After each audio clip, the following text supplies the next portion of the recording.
بسم الله الرحمن الرحيم عن عبد الله بن عباس رضي الله عنهما أن رسول الله صلى الله عليه وسلم كان يعلمهم هذا الدعاء كما يعلمهم السورة من القرآن، يقول: اللهم إني أعوذ بك من عذاب جهنم، وأعوذ بك من عذاب القبر، وأعوذ بك من فتنة المسيح الدجال، وأعوذ بك من فتنة المحيا والممات.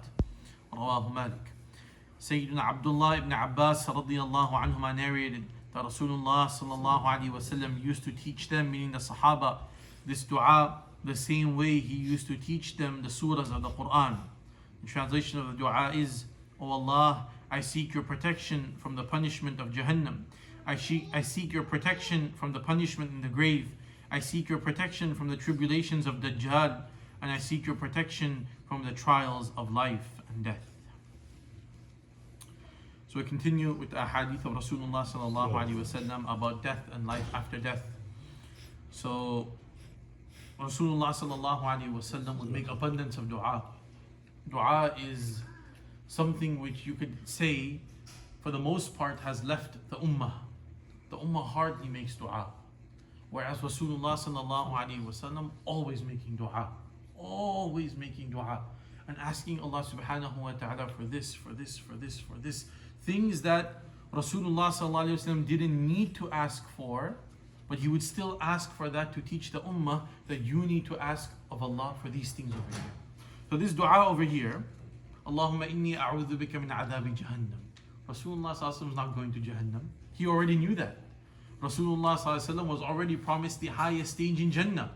So technically speaking, him asking, oh Allah, protect me from the adhab of Jahannam, but Rasulullah sallallahu alaihi wasallam was never going to go to Jahannam. That's impossible. So why is he making this dua? To teach the ummah that you need to make this dua. If your Nabi is making this dua, this dua right here, according to some ahadith, Rasulullah sallallahu alaihi wasallam used to recite it in his salah as well. After the tashahhud and after the durush sharif, after the salat ala nabi, we read Allahumma inni zalamtu nafsi zulman kathira. That's one dua. This is another dua that Rasulullah sallallahu alaihi wasallam used to recite. Allahumma inni a'udhu bika min adhabi jahannam. Number two, وَأَعُوذُ بِكَ مِنْ عَذَابِ الْقَبْرِ. And this is what's relevant to our topic. And Allah, protect me from the adhab of the qabr, the punishment in the grave. Again, Rasulullah sallallahu alaihi wasallam was not going to be punished in the grave. That was a guaranteed, 100%, there's no doubt about that. Again, to teach the ummah that you are not guaranteed protection from the adhab of Jahannam. You don't have a certificate from Allah that you're going to go immediately into Jannah and you will be blessed with this and this and this in your grave. So you need to ask Allah's protection from the adhab in the grave. And then وَأَعُوذُ بِكَ مِنْ فِتْنَةِ الْمَسِيحِ الدَّجَّالِ, that I seek protection from the fitna of Dajjal. We've explained this before. And وَأَعُوذُ بِكَ مِنْ فِتْنَةِ الْمَحْيَا وَالْمَمَاتِ. Oh Allah, I ask your protection from all the tests and all the trials of life and death. Anything that comes in life and anything that comes in death and after death as well. Oh Allah, I seek your protection from all of these fitnas and from all of the trials.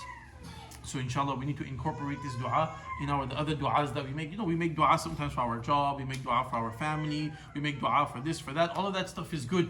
But we also need to make dua for the things that we can't see, the things of our deen, the things of the akhirah. We need to make dua for that as well, inshallah. We ask Allah subhanahu wa ta'ala to first and foremost grant us all the ability to make dua, inshallah. You know, I've said before, every day you have a set amount of time for Quran, right? 10-15 minutes.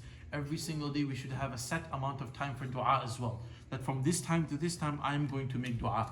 And every single day you fix that time to make dua to Allah subhanahu wa ta'ala. You make it a routine.